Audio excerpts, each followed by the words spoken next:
Preached by Jim Cock, November 24, 1968, Hebrews 11:1-16, 39 and 12:1. 2 Sermon title, Faith in Action, Heidelberg Catechism, #7 Purpose, to inspire a real faith, no specific application. Who is your hero of faith? Think of someone whom in your opinion is a person of strong faith. What is your opinion determined by? Perhaps it may be an aged grandmother who speaks of her almost eagerness to leave this life behind to enter the next with hearty confidence in the promises of the Bible. Or it might be a child who in all he says about God exhibits a simple pure trust that all he has learned about God is just as real as the house he lives in. Those would be fine examples of faith. They sort of fit the faith of Enoch. A closeness with God that was pure, and finally transported him right out of this world. Between that aged grandmother and the innocence of the child there is a lot of room. Who are the people of faith in the mainstream of life? Or is it something for grandmothers and children, unsuitable to the demands of the competitive world, impossible in the marketplace and the university? The extraordinary quality in all these men listed here that got them admitted to the who's who in the world of faith is the ability to do unexpected things, to swim against the stream, to act contrary to public opinion,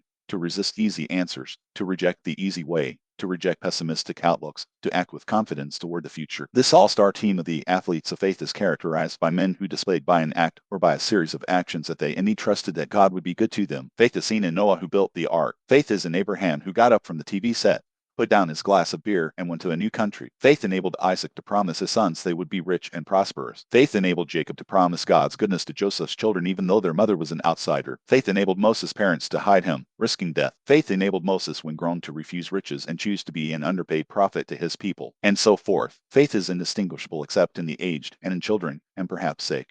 You cannot know it and cannot believe it unless there is some extraordinary conduct, i.e., evidence, and the evidence is characterized by optimism. They may see the dangers. They may predict the coming troubles. They may know how bad things are. They may realize the odds that are against them or us, but they act optimistically. They provide or find solutions. Faith always shows itself that way. Never do we find faith shaking its head with gloom. Never do we find faith as woe in which a person takes to reading his Bible and waits for the end. Faith is not characterized by pious talk that sort of fatalistically accepts a bad situation as the Lord's will. Faith is not passive hoping and praying that God will deliver us from evil and somehow solve the problems. Faith is only partly being aware of problems. It is also being confident of solutions. Noah went around with a message of hope. He saw the problem, but he worked at an answer. Young people today are born in a time when they are confronted with enormous possible dilemmas: a world with 1 square foot of room for each individual, a world where 10% will have work, a world where work can mean total destruction, and the degree to which young people tune in and turn on and drop out is probably the measure of their parents' hopelessness for resignation. It may well reflect parents who close their eyes and hope those things will go away, or hope they don't arrive in their age and try not to think of those things and go back to watching football all weekend and drinking beer till they are sick. But sometimes the young people who drop out are the children of Christian pillars. Could it be that these Christian pillars have in fact little of the faith that is really faith? Faith in the sense that we can find solutions. Not faith in the sense of, well, what is happening to the children? Why don't they like the same things we like? And why do they do the things they do? Everything is going from bad to worse. Let us pray. No, faith in the sense that God is true to his word. Faith that God is still working, but not just through the old forms. Faith is confidence. Confidence in God's goodness. It is confidence which has a foundation, is fed and nourished by God, SBKG, and Jesus Christ. Faith is hope, and hopefulness is present when one's actions demonstrate hopefulness. Hopelessness says there is no better way. If this way doesn't work, we might as well give up. And if the ways we have used in the past are not effective, something is happening or has happened to harden the hearts of people, so we might as well just pray for change in people, that they will see the error of their ways. Hope takes daring ways. Hope says there must be a way out. Let us find it. And it may mean tearing down the church building to build a boat while the majority shakes heads with amusement and chagrin. Hope is to recognize by God's guidance that this country is not what it should be, and to get up with confidence that there is a better way, and set out, not knowing where you are going like Abraham, but seeking with confidence to make a better place for your children. And this would mean using the Spirit of Christ,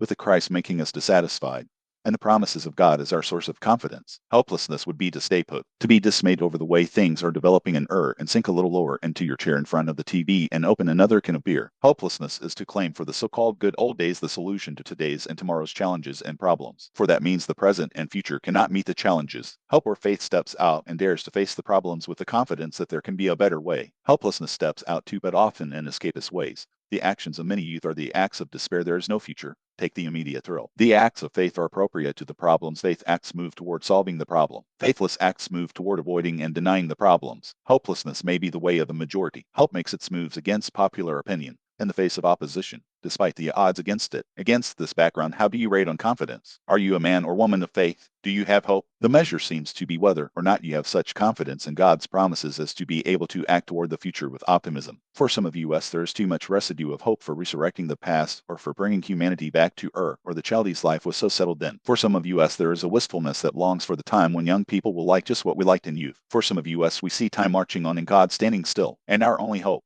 which is not hope, is that time will turn around and come back. Can you, with Jacob and Isaac, give to your children a promise that they have a great and rich future before them? Or do you shake your head about what is going to happen to them and in doing so afflict them with the virus of hopelessness? As a Christian, you must see the future for what it is true, but you must also see the future as an heir of God's promises, a witness of his goodness in Jesus Christ, as a recipient of his Spirit. And with that, go ahead. Put on the shield of faith. That means there will be battles, but we can overcome. With the all-stars of faith, let us walk, doing the unexpected, taking what seems to be risks, confident of God's presence and his continued movement in history. Let us be filled with the peace and courage of Christ, willing to stick out our necks with hope and confidence, changing the forms, using the new, fighting. For God hath not given us the spirit of fear, but of power, and of love, and of a sound mind. 2 Timothy 1:7.